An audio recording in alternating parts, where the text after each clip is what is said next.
Hello and welcome back guys. तो आज मैं एक्सप्लेन करने वाला हूँ कोरियन ड्रामा मॉन्स्टर्स। आज मैं इसका पहला एपिसोड एक्सप्लेन करने वाला हूँ। कहानी की शुरुआत में हम एक सिटी के गवर्नर को देखते हैं जो कि एक साइट की तरफ जा रहा था अपने कुछ साथियों के साथ, जहाँ इन्हें बुद्धा की एक बहुत ही बड़ी स्टैचू मूर्ति मिली थी जिसकी आंखें एक कपड़े के साथ कवर थी और उस कपड़े के ऊपर काफी सारे मंत्र लिखे हुए थे। गवर्नर के ऑर्डर पर एक वोनस्यूक नाम का जो वर्कर है वो उस पट्टी को हटा देता है। अगले सीन में हम वोनस्यूक को देखते हैं जो कि उस बुद्धा की मूर्ति को साफ कर रहा था, लेकिन तभी यहाँ पर उसका बॉस आता है जो उसे कुछ पैसे देता। फिर ये दोनों उस बुद्धा की मूर्ति की आंखों की तरफ देखते हैं, जिसके बाद मोन्स्यूक उस मूर्ति को लेकर कहीं पर चला जाता है।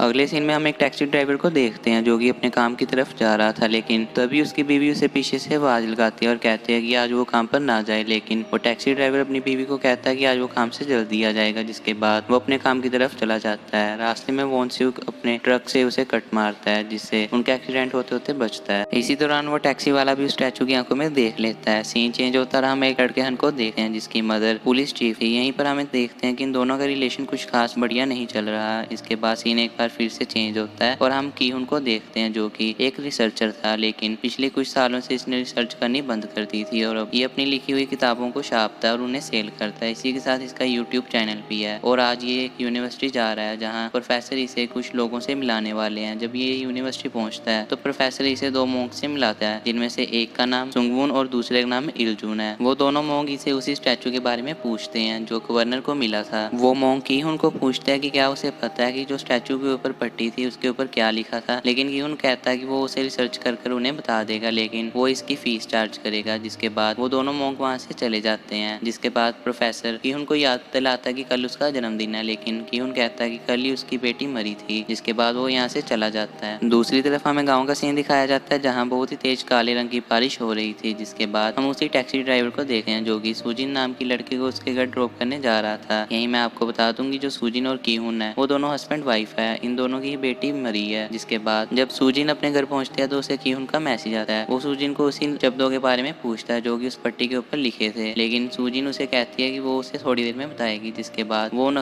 वो उन शब्दों का मतलब समझना शुरू करती है। सीन एक बार फिर से चेंज होता है। हम देखते हैं वोनस्यू को जो कि बारिश में पूरी तरह से भीग चुका है और अब वो खाना खाने के लिए एक रेस्टोरेंट में जाता है जहाँ का ओनर उस रेस्टोरेंट का ओनर वोनस्यू का काफी अच्छा दोस्त था। जिसके बाद वोनस्यू की आंखों में काफी जलन होना शुरू हो जाती है। जिसके बाद वो बाथरूम में जाता है अपनी आंखें धोने के लिए, लेकिन यहीं पर उसे इल्यूजन आता है कि उसके फादर उससे पैसे मांग रहे हैं और हम देखते हैं कि वोनस्यू की आंखें सफ़ेद हो चुकी हैं। इसी दौरान वोनस्यू को अपने फादर को धक्का मारता है और बाथरूम से बाहर आ जाता है, लेकिन बाहर आते ही उसके इल्यूजन इतने बढ़ जाते हैं कि उसे उस ओनर में भी अपने फादर दिखाई देते हैं। जिसके बाद वो ओनर को काफ़ी मारता है। सीन चेंज होता है और हम देखते हैं पुलिस चीफ यानी कि हन की मदर को, जिसे पुलिस स्टेशन से फ़ोन आता है। जब वो रास्ते में पुलिस स्टेशन की तरफ जा रही थी तभी वो टैक्सी ड्राइवर जिसने उस मूर्ति की आंखों में देखा था वो अपनी गाड़ी से हन की माँ की गाड़ी को टक्कर मारने वाला था, लेकिन वो बच जाती है। पुलिस स्टेशन पहुंचकर पुलिस चीफ देखती है वोनस्यूक को, जिसे पुलिस स्टेशन वालों ने बांध कर रखा हुआ था, लेकिन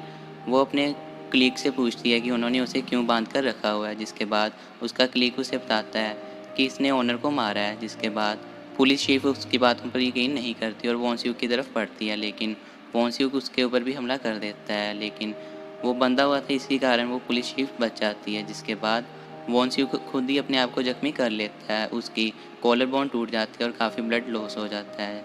इसी दौरान पुलिस वाले एम्बुलेंस को फ़ोन करते हैं, जिसके बाद वोनस्यूक को हॉस्पिटल भर्ती कराया जाता है और यहीं पर ही इस एपिसोड का एंड हो जाता है।